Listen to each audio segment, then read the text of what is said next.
Luke chapter 16. There was once a rich man who used to dress in purple and fine linen and lead a life of daily luxury. And there was a poor man called Lazarus who was put down at his gate. He was covered with sores. He used to long to be fed with the scraps from the rich man's table. Even the dogs would come and lick his sores. Well, it happened that the poor man died and was carried by the angels to be with Abraham. The rich man also died and was buried, and from among the dead he looked up and saw Abraham a long way away, and Lazarus in his arms.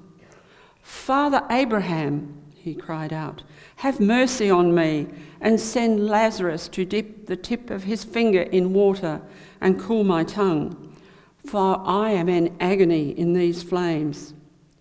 But Abraham replied, "Child, remember that during your lifetime you received your good things, and Lazarus suffered the bad. Now he is being comforted here while you are in agony. And besides this, a great chasm has been set between you and us, so that those who want to go to you from this side cannot do so, and people cannot come to us from your side."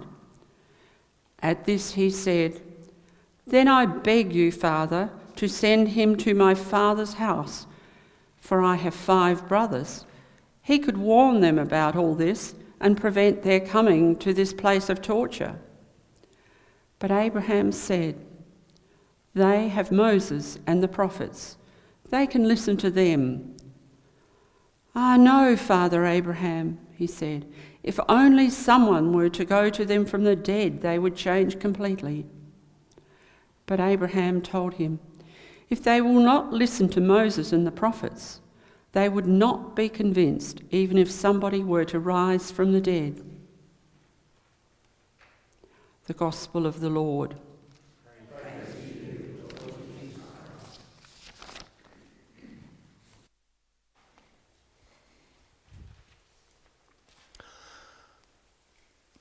Last year, my wife and I were privileged to travel, and we spent some time in the United Kingdom and, of course, visited London. And as we travelled on the underground, there was one thing we kept on hearing over and over again. Anybody know what it is? Yeah, mind the gap. That's it. Mind the gap. Today's gospel reading is about a gap between the rich and the poor, between the haves and the have-nots. It's also a reading about being accountable. By what criteria will we be accountable for our lives? And it's also about being awakened, about being converted to compassion. The parable you heard today is actually an old Egyptian tale. That's its origin, and Jesus takes it and tweaks it and tells it in his own way. A lot of the Bible, little bits come from here and a little bit from there, and the Babylonians have a creation myth, so let's take a little bit of that and make it ours. So Jesus has done the same with a folk story that was popular in the Mediterranean area. It's a story about a rich man. In the old King James Version, they called him Dives. I think it's supposed to be Latin, Dives, I think, but anyway, Dives and Lazarus. We'll just stick to calling him a rich man. He dresses in fine purple linen, a sign of sure wealth. He leads a life of luxury, he eats well, but he's totally unaware of the others being people who aren't rich like him. And then a poor man, a man who's a beggar at his gate, the rich man's, he's called Lazarus. He, by contrast, lives a life of misery, of dependence, who longs only to exist by having the leftovers. And he's comforted. Can you imagine him being comforted only by having the dogs come and lick your sores? He is very aware, not just of his own situation. He is aware of the gap. He is aware of the rich man. Now, in eternity, the story goes, the positions are reversed. Who's aware of the other now? The rich man, who longs just for a tongue's tip of water to quench his agonizing pain. Is he granted mercy? No. There's no way for the gap, for the chasm to be bridged. So what was his sin, this rich man? Was it because he was an unbeliever? Well, we don't know. Obviously, that's not the point. Was his sin because he was a villain, an oppressor, or violent? Now, rich people can be those who are part of oppressive regimes, but we don't know about this man. No evidence for that. Is it because he loved affluence and had expensive tastes? No, these things in themselves aren't the reason. Is it because of his high position and influence? While an important fact in the story, it's still not the reason. By the way, Lazarus is not painted as a particularly virtuous or religious man at all. So what was the rich man's sin? It was indifference. We talked about this at the earlier service and someone said apathy, but indifference is apathy squared. It's being unaware, not conscious, not aware, for example, of Lazarus, as if the beggar at his gate was not even there. He's blind to the suffering on his own doorstep. I'm reminded of a story in the book of Revelation, and perhaps it's not my most popular book of the Bible, but there's that section where letters are given to the 7 churches, calling them to account. And it's, it's a bit of good thing and some bad things and whatever. But there is one of the churches have to account for their quality of life and mission. And the letter says to this church, I forget which one of the churches it is, it's got a name. I know your works. You're neither hot nor cold. So because you are lukewarm, neither hot nor cold, I'm about to spit you out of my mouth. For you say, I am rich, I have prospered, I need nothing. You do not realize that you are wretched, pitiable, poor, blind, and naked. Wow, it's a bit tough. I know when I was a student, we'd love reading that bit, spit you out of the mouth. So where does indifference come from? Well, firstly, people can just live a life of what we call immediacy. All they want is to have a life of comfort and ease and not kind of be aware of anybody else. They're only aware, they're turned in on themselves, and it's me, mine, and what comes next, and that's all I'm concerned about. You can decide to live a life like that. But then most of us are not like that. We are people who are more conscious. We have a different level of consciousness. We know about the world. We're aware of what's going on to a degree. We know what's going on. And yet, as Portillic says, we can still live as if we're ignorant. And he says, and I'm talking about some of the most sensitive ones amongst us. Well then, thirdly, people can become indifferent because they might live in a society where there is widespread poverty and somehow they kind of get used to it. Janine and I were part of a program in India where every year we ran a 3-week intensive training program. And it was about how our faith is to be converted into action. And so people got all this theology and Bible and social methods and lots of that stuff. And I remember the last one I attended, it was in a place called Pune, south of Mumbai, a moderate-sized city, and we'd have all these bright young people, particularly young people who were kind of young graduates, most of them. And they all came from good middle-class churches across India mainly, and we'd send them out to encounter the city, and we'd send them out with instructions and all that they had to do to take care of themselves. And they went to the places of poverty within the city. And they would come back and they'd say, guess what? We saw beggars. You mean you saw beggars and you live in this country where beggars are in fact everywhere? Well, it's possible to still be blind even though it's all around you. Or we can rationalise that we are not the rich. Well, visit Indonesia, visit the Philippines, and you'll get a different idea about who's rich and who's poor compared with us.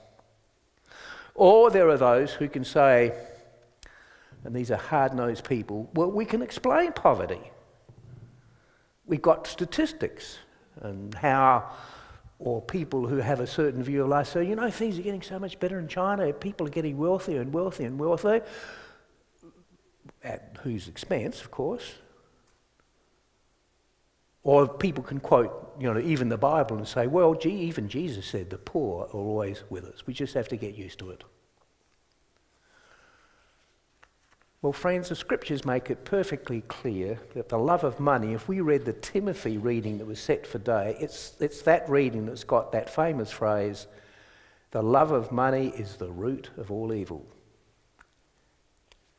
It's clear that the love of money and comfort creates this great gap that can turn us from our neighbours, turn us inwardly to ourselves. And then, of course, we may even rationalise that people are poor because it's all their fault. Blaming the victim is a sign of the great chasm. When have you seen it? Sometimes governments get the idea that we deal with the problem with all these people on welfare with solutions, but if you sort of see the tone of the way they put these things forward, sometimes, you know, it's all their fault. Well, back in our story, in conversation with Abraham, the rich man wants to warn his 5 brothers that their ultimate fate is based on whether they care or not. Send Lazarus to warn them. Oh no. If he, the rich man, didn't notice him, why should they? And the parable then says, you know, actually, in fact, they're already blessed. They've got Moses and the prophets. What was Moses and what's the law and the prophets all about? About caring, about love of God and neighbour. There are no excuses. Even a miracle won't do it. Even having someone rise from the dead, no. You have to decide from life itself where you awaken to care and to have compassion. And you know, when that happens, when you are awakened to care and have compassion, that is the real miracle. Sometimes it just takes one instance for that to happen. When we lived in Bombay in the early 70s, we lived in a Methodist compound, the American Methodist compound, I'd have to say, in Baikala. Probably, they said it's the most densely populated place on earth, but other places claim that as well.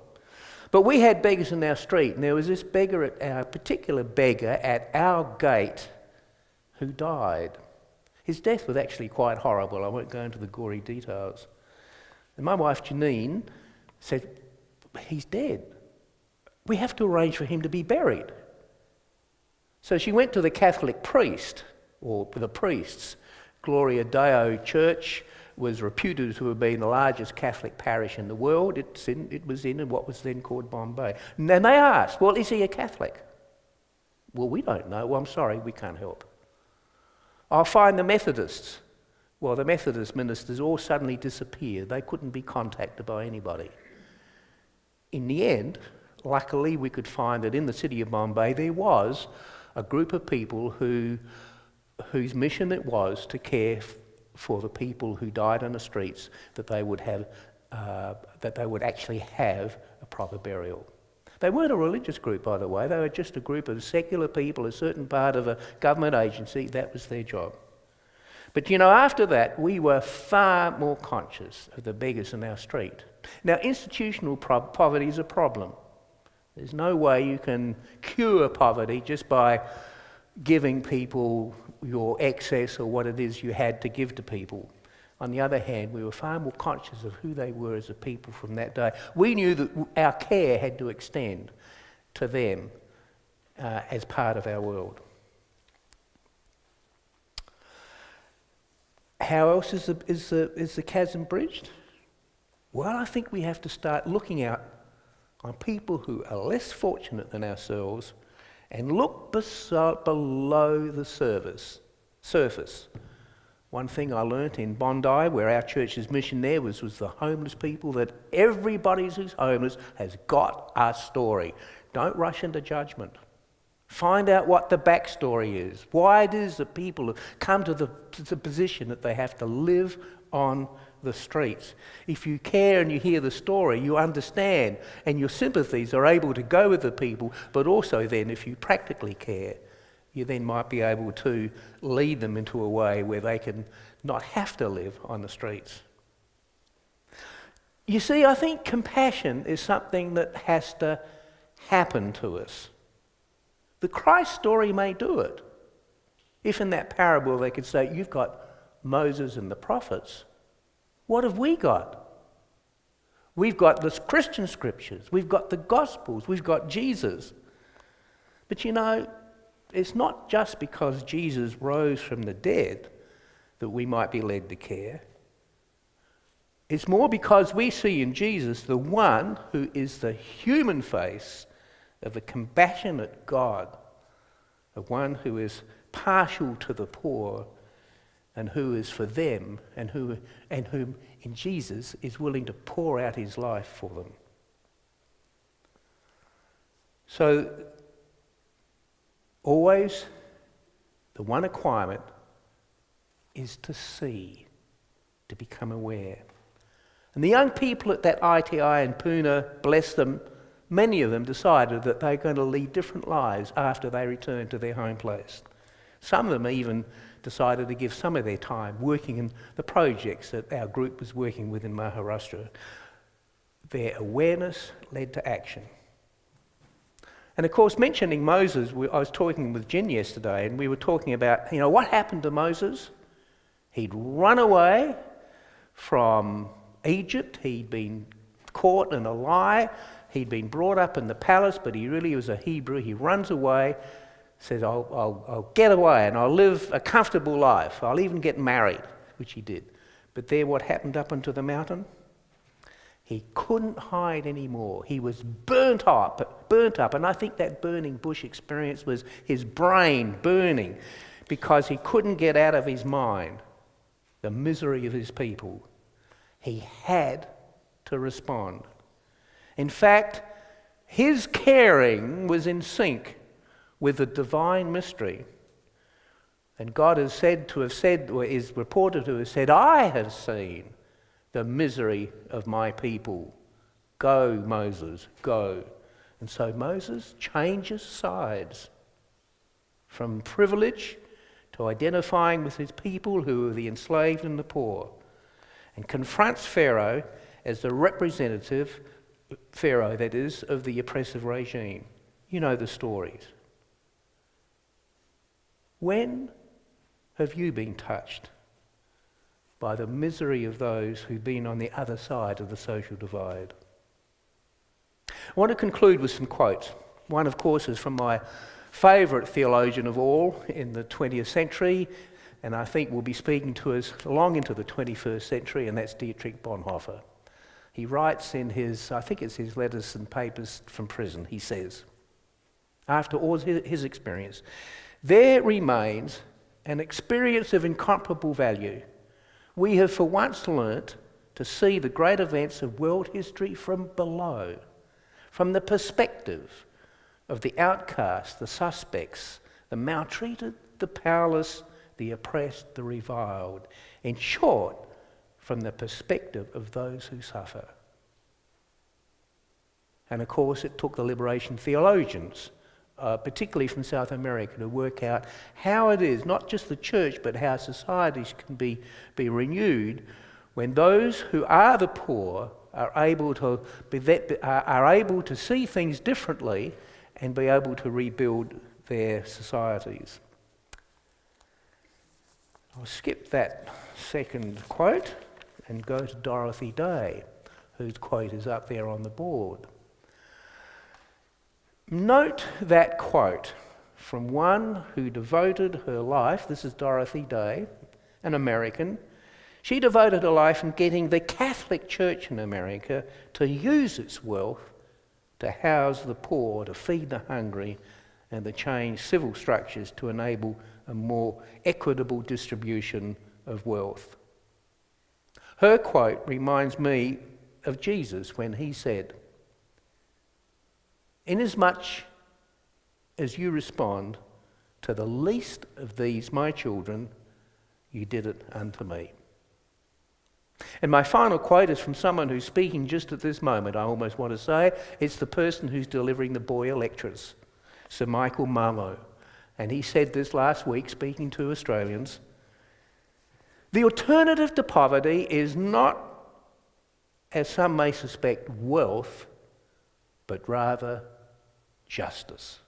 And he asks of us Australians, do we have the will to close the gap between poverty and wealth in our country, to close the gap between the incredible misery and poverty of many Indigenous people and the rest of us, people of the Australian wider society?